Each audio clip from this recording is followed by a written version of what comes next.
Shekhar sir, ഞാനാണ്. എന്ത് വേണം? ഞാൻ രാഘവന്റെ വീട്ടിൽ നിന്ന് വരികയാണ് സാർ. രാഘവന്റെ വീട്ടിൽ നിന്നോ? ഞാൻ അദ്ദേഹത്തിന്റെ അളിയനാണ്, ഗോപി. അവിടെ ആരെ കൊന്നിട്ടിരിക്കും സാർ. വാട്ട്? കൊന്നിട്ടിരിക്കുന്നു? അതെ, രാഘവേട്ടനെ സുശീലയെ അവിടെ കാണാനുമില്ല. നമുക്ക് അന്വേഷിക്കാം. എന്തായാലും നിങ്ങൾ ഈ കാര്യം ഇവിടെ വന്ന് പറഞ്ഞത് നന്നായി. തങ്കപ്പ സാർ, നീ ഗോപിയെ കൂട്ടിക്കൊണ്ട് രാഘവന്റെ വീട്ടിലേക്ക് പോ. ഞാൻ പോലീസിൽ ഇൻഫോം ചെയ്ത് ഉടനെ അങ്ങോട്ട് എത്തിക്കോളാം. ശരി സാർ, വരൂ.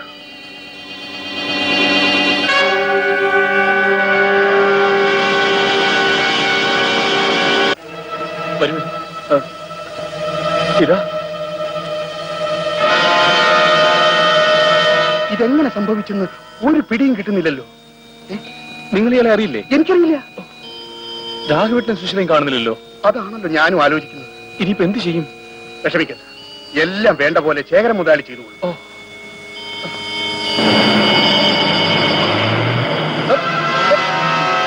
എന്താ നിങ്ങളെ പിടിക്കുന്നത്? സാർ, ഇതാണ് പുള്ളി. തക്ക സമയത്ത് ഞങ്ങളുടെ വന്നുകൊണ്ട് ഇവനെ പിടികിട്ടി. ഞാൻ എന്ത് ചെയ്യുന്നു നിങ്ങൾ പറയുന്നത്? നിങ്ങൾ അയാളെ വിടണം.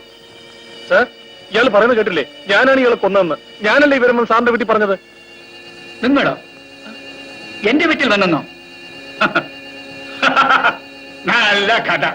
ഇൻസ്പെക്ടർ, ഇയാൾ ഒരു വിളഞ്ഞ പുള്ളിയാണെന്ന് തോന്നുന്നു. ശേഖർ സാർ, മതി മതി. കോൺസ്റ്റബിൾ, ഇയാളെ അറസ്റ്റ് ചെയ്യൂ.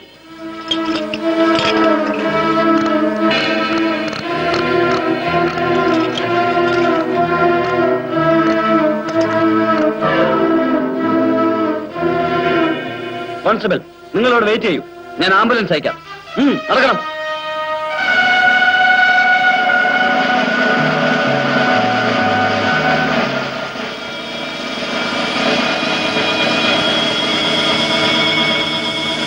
ശേഖർ സാർ, നിങ്ങളും എന്റെ കൂടെ സ്റ്റേഷൻ വരെ വരണം.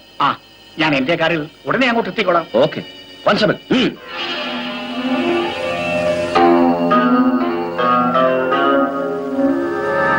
തങ്കപ്പ സാർ, സുശീല രക്ഷപ്പെട്ടിരിക്കുന്നു. അവൾ ജീവിച്ചിരിക്കുന്നിടത്തോളം നമുക്ക് ആപത്താണ്. ഉടനെ അവളെ കണ്ടുപിടിക്കുവാൻ ഏർപ്പാട് ചെയ്യും. ശരി സാർ.